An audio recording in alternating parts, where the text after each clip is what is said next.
Você já ouviu essa história 1000 vezes. Evangélicos votam na direita, católicos votam na esquerda. Durante décadas, essa foi a regra de ouro da política brasileira. O PT sempre contou com o colchão do voto católico para amortecer a rejeição evangélica. Mas esse colchão acabou de sumir.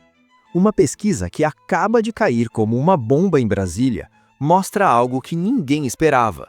Lula perdeu 14 pontos de aprovação em apenas um ano. E não entre eleitores comuns, mas entre o eleitorado que sempre foi sua fortaleza mais impenetrável, os católicos. E eu vou te mostrar 3 razões, baseadas em dados, que explicam por que essa queda não é passageira. Ela pode ser irreversível. E se for, a matemática para 2026 simplesmente não fecha mais. Fica comigo, porque o que você vai ver agora muda completamente o jogo eleitoral. O governo subestimou o católico moderno. Vamos aos números. A aprovação entre católicos despencou 14 pontos desde a posse. Isso não é oscilação estatística, pessoal. Isso é êxodo político. Mas por quê? Olha o erro estratégico que o Palácio do Planalto cometeu. Eles apostaram que a chamada guerra cultural era coisa só de evangélico. Errou feio. O católico praticante de hoje, especialmente da renovação carismática, tem os mesmos valores conservadores que o vizinho da Assembleia de Deus. Quando o governo flerta com descriminalização das drogas, quando não se posiciona firmemente contra o aborto, quando promove pautas identitárias que conflitam com a doutrina, ele ofende o católico da mesma forma. E tem um detalhe. Diferente do que muitos pensam, o catolicismo brasileiro não é mais aquele vovô dormindo no banco da igreja. A renovação carismática cresceu exponencialmente nas últimas 2 décadas. São católicos jovens, ativos, engajados e conservadores. O governo perdeu essa geração e ela vota. A economia traiu a fé política. Aqui está um dado que dói. A base católica no Brasil é historicamente mais pobre que a média nacional. E sabe quem sente primeiro quando o preço do azeite, do arroz e do feijão dispara? Exatamente esse grupo. A promessa da picanha que virou abóbora custou caro demais. Para o pai de família católico que acorda às 5 da manhã para pegar 2 ônibus, o discurso bonito na TV não paga a conta no caixa do supermercado.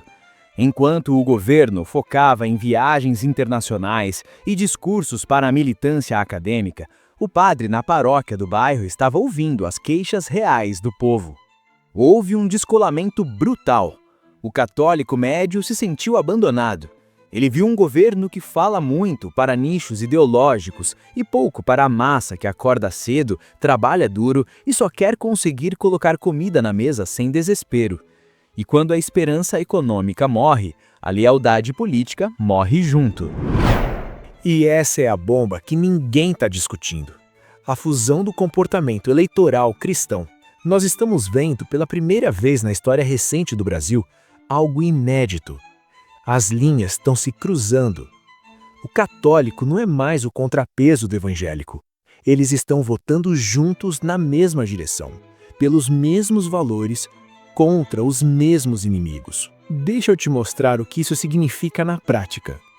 Em 2022, cerca de 70% dos evangélicos votaram na direita, enquanto aproximadamente 55% dos católicos votaram na esquerda, o que resultou na vitória do PT no segundo turno.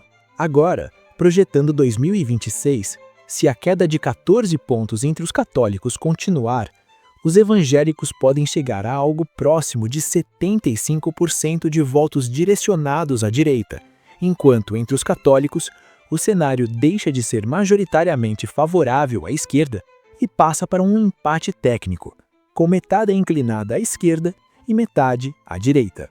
Diante desse quadro, o resultado eleitoral deixa de ser previsível. Entendeu a gravidade?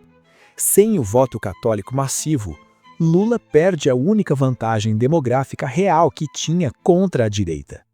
A matemática para uma reeleição simplesmente não fecha mais. E aqui está o ponto final.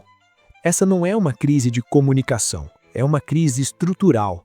Porque quando você perde a igreja, seja ela qual for, você não perde só votos, você perde capilaridade, confiança e narrativa moral.